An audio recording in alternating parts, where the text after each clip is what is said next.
আমরা তো ভাই, আপনারা দেশের মানুষ বিএনপিকে নির্বাচিত করেছে দেশ পরিচালনার জন্য, তাই তো? বিএনপি সরকার গঠন করেছে না? এখন যাদেরকে মানুষ ভোট দেয়নি তারা তো বিরোধী দলে বসবে, তাই তো নিয়ম, সংসদের নিয়ম তো তাই। যাদেরকে মানুষ বেশি ভোট দেয়নি, অল্প ভোট দিয়েছে, তারা তো বিরোধী দলে বসবে।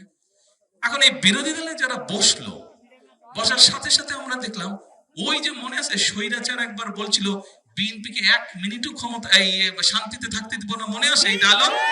মনে আছে? এই যে খালেদা জিয়া যখন একবার সরকার গঠন করলো, তখন ওই পাশে যারা বিরোধী দল ছিল তারা বললো যে 1 মিনিটও বিএনপিকে শান্তিতে থাকতে দিবে, একদম সংসদে বলছিল, মনে আছে? একদম পত্রিকার পাতায় আছে। ও বাবা, আমরা দেখি যে এখন যারা বিরোধী দলে বসছে এরাও একই কাজ শুরু করে দিয়েছে। ওই যে স্বৈরাচারের ভূত এদের উপরে আসর করে গেছে, এদের উপরে আসর করে গেছে।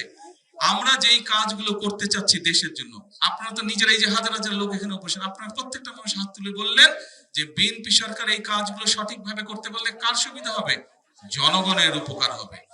এই কাজগুলোকে বাধাগ্রস্ত করার জন্য তারা কি শুরু করলো?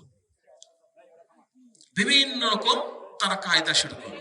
তারা বলে সনদ পাশ করতে হবে, এই করতে, ওই করতে হবে। দেখুন, এই যে ইন্টারিম গভর্নমেন্ট যে ছিল, ডক্টর ইউনূসের যে গভর্নমেন্ট ছিল, সরকার ছিল, তারা কি করলো? তারা একটি সংস্কার কমিশন গঠন করলো। কিন্তু বাংলাদেশের সংস্কারের প্রস্তাব সবচেয়ে প্রথম কে দিয়েছিল বলেন তো? বিএনপি দিয়েছিল 2016 সালে। এই যে সংস্কার কমিশন যে ডক্টর ইউনূসের গঠন করেছিল যখন, তারপরে যে বিএনপি সহ বিভিন্ন দলকে যে ওখানে আমন্ত্রণ জানিয়েছিল, সেখানে যা আলাপ হয়েছে, যত সংস্কারের বিষয় আলাপ হয়েছে, তার 80 to 85% সংস্কার প্রস্তাব বিএনপি সবচেয়ে প্রথমে দিয়েছিল। এবং কার নেতৃত্বে দিয়েছিল? দেশনেত্রী বেগম খালেদা জিয়ার নেতৃত্বে 2016 সালে এই সকল প্রস্তাব বিএনপি দিয়েছিল। তারপরে শুধু তাই নয়, 2023 সালে বিএনপি আবার, সেই সময় আন্দোলন চলছে, আন্দোলনে বিএনপির সাথে যেই দলগুলো ছিল সেই সকল দলকে সাথে নিয়ে বিএনপি 31 দফা দিয়েছে। 31 দফা মনে আছে না আপনাদের? 31 দফা দিয়েছে। আমাদেরকে যখন ওই সেই সংস্কার কমিশনের দাওয়াত দেওয়া হলো, ভাই আমরা যা করব আমরা জনগণের সামনে একদম জোর গলায় বলেছে যে আমরা এই করব, যাতে আমরা দ্বিমত পোষণ করি। আর ভাই, গণতন্ত্রের নিয়মিত হচ্ছে আমার কোনো ব্যাপারে মত থাকবে, কোনো ব্যাপারে দ্বিমত থাকবে, সেটা তো সমস্যা নাই। দ্বিমত আপনার সাথে থাকতেই পারে আমার, কিন্তু দ্বিমত থাকলে আমরা সেটি আলোচনা করব। আপনি আপনার পয়েন্ট বলবেন, আমি আমার পয়েন্ট বলবো। আপনার যদি যুক্তি থাকে আমি মেনে নেব, আপনার যদি যুক্তি না থাকে আমি মেনে নেব না। কিন্তু আমরা সংসদে কি দেখলাম? আমরা সংসদে এখন দেখতে পাচ্ছি এই যে যাদেরকে মানুষ অল্প ভোট দিয়েছে, সেই বিরোধী দল জোর করছে যে তারা যেটি বলবে সেটি হতে হবে, এরকম একটা দাবি তারা তুলে দিচ্ছে সংসদে। আমরা দেশবাসীকে পরিষ্কারভাবে আবারও আজকে এই জনসভায় দাঁড়িয়ে পরিষ্কারভাবে আমি আপনাদের সামনে, এবং এখানে মিডিয়া আছে, মিডিয়ার মাধ্যমে সমগ্র দেশের মানুষকে বলতে চাই পরিষ্কারভাবে, যেই জুলাই সনদ আমরা সংসদের দক্ষিণ প্লাজায় ডক্টর ইউনূস যখন ডেকেছিল সনদ সই করার জন্য, সবচেয়ে প্রথমে বিএনপি গেছিল, বিএনপি জুলাই সনদ সই করে এসেছে। কাজেই যেই জুলাই সনদ বিএনপি সই করে এসেছে, সেই জুলাই সনদের প্রত্যেকটি অক্ষর, প্রত্যেকটি শব্দ, প্রত্যেকটি লাইন ইনশাআল্লাহ আমরা বাস্তবায়ন করব। বাংলাদেশের জনগণ বিএনপিকে দায়িত্ব দিয়েছে দেশ পরিচালনা করার জন্য।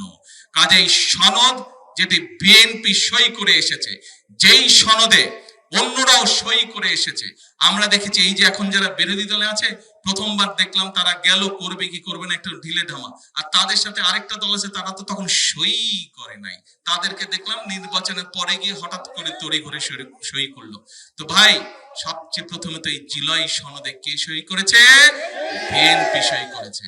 যারা নির্বাচনের পরে গিয়ে সই করলো, কিন্তু জুলাই আন্দোলনে যারা জুলাই সনদের জন্য যারা গলা ফাটায় ফেলে, তাদেরকে তো আমরা প্রশ্ন করতে পারি, এতই যদি তোমাদের দরদ হয় তো তোমরা প্রথমে কেন সই করলে না ভাই?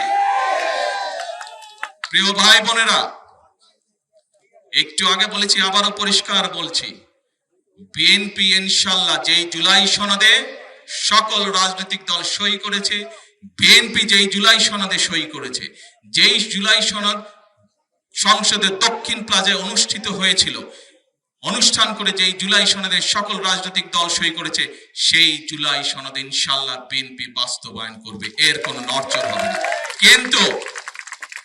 কিন্তু যারা বিএনপির খাল খনন, বিএনপির ফ্যামিলি কার্ড, বিএনপির কৃষক কার্ড, পেশাদার খেলোয়াড় তৈরি সহ এই সকল জনগণের জনকর্মসূচি সেইগুলোকে বাধাগ্রস্ত করবে, বিএনপি জনগণকে সাথে নিয়ে তাদেরকে প্রতিহত করবে। কাজে আসুন, আজকে আমাদেরকে সজাগ থাকতে হবে, আজকে আমাদেরকে সতর্ক থাকতে হবে। কারা স্বৈরাচারের ভূত কাদের উপরে আবার ধীরে ধীরে আসর করছে, কারা আবার দেশে অরাজকতা তৈরি করতে চাচ্ছে। 2 দিন আগে আপনারা দেখেছেন, আমরা সমগ্র দেশের মানুষ দেখলো বাংলাদেশের 2টি জায়গায়, এক শেরপুর, 2 বগুড়ার একটি আসনে উপনির্বাচন হয়েছে। হ্যাঁ, হয়তোবা অবাঞ্ছিতভাবে 2-1টি ছোটখাটো ঘটনা ঘটেছে। আমি 2 দিন আগে নির্বাচন হওয়ার পরে বাংলাদেশের সকল পত্রিকাগুলো ঘাটাঘাটি করলাম। পত্রিকার কোনো খবরে কিন্তু কোনো জায়গায় কোনো যে অবাঞ্ছিত ঘটনা ঘটেছে, কোনো জায়গায় অপ্রীতিকর ঘটনা ঘটেছে, তেমন কোনো নিউজ নাই। ছোটখাটো 1-2টা হালকা ঘটনা আছে নিউজ, কিন্তু অভিযোগ করার মতন কোনো পত্রিকা না। বাংলাদেশের যত বড় বড় পত্রিকা আছে সবগুলো আমি পুঙ্খানুপুঙ্খ নিউজগুলো পড়লাম, দেখলাম, খোঁজ করলাম, কোথাও কোনো ঘটনা নাই। যেখানে নির্বাচন, উপনির্বাচন হয়েছে, সেখানে মানুষ শান্তিতে আছে, সেখানে পরিস্থিতি ঠান্ডা।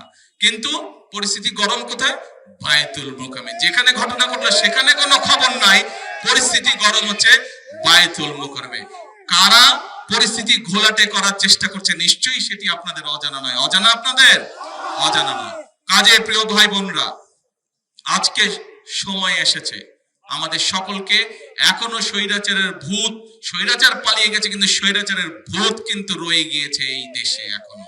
কাজে আমাদের সকলকে সজাগ থাকতে হবে, আমাদের সকলকে সতর্ক থাকতে হবে, যাতে জনসম্পৃক্ত যে সকল কর্মসূচি আছে এই কর্মসূচিগুলো যাতে বাধাগ্রস্ত হতে না পারে। আমরা দেখেছি অতীতে কিভাবে দেশের মানুষের ভাগ্যের পরিবর্তনের রাজনীতিকে বাধাগ্রস্ত করা হয়েছে। আমরা দেখেছি অতীতে কিভাবে গণতন্ত্রকে বাধাগ্রস্ত করেছে। গণতন্ত্রের কথা বলে, জনগণের কথা বলে, জনগণের স্বার্থের বিরুদ্ধে কাজ কারা করেছিল, কি কি কাজ করেছে, এগুলো আমাদের জানা আছে। কাজেই আমাদেরকে সতর্ক থাকতে হবে। আসুন, এই বাংলাদেশ হচ্ছে আমার, আপনার, আমাদের সকলের শেষ ঠিকানা। এ দেশেই আমরা জমেছি, এই দেশেই আমাদেরকে মরতে হবে। বিদেশে কোনো আমাদের ঠিকানা নেই, এই দেশই আমাদের ঠিকানা। যেহেতু এই দেশ ঠিকানা, সেজন্য এই দেশটিকে আমাদেরকেই গড়ে তুলতে হবে, এই দেশটিকে আমাদেরকেই ঠিক করতে হবে। কাদেরকে ঠিক করতে হবে? জনগণকে সাথে নিয়ে, সকলকে একসাথে নিয়ে আমরাই এই দেশকে ইনশাআল্লাহ গড়ে তুলবো। এই দেশকে, আমাদের সেই প্রত্যাশিত বাংলাদেশ আমরা গড়ে তুলবো। আমাদেরকে সজাগ থাকতে হবে সেই সকল দলগুলোর বিরুদ্ধে, সেই সকল মানুষগুলোর বিরুদ্ধে যারা বিভ্রান্তি ছড়াতে চায়।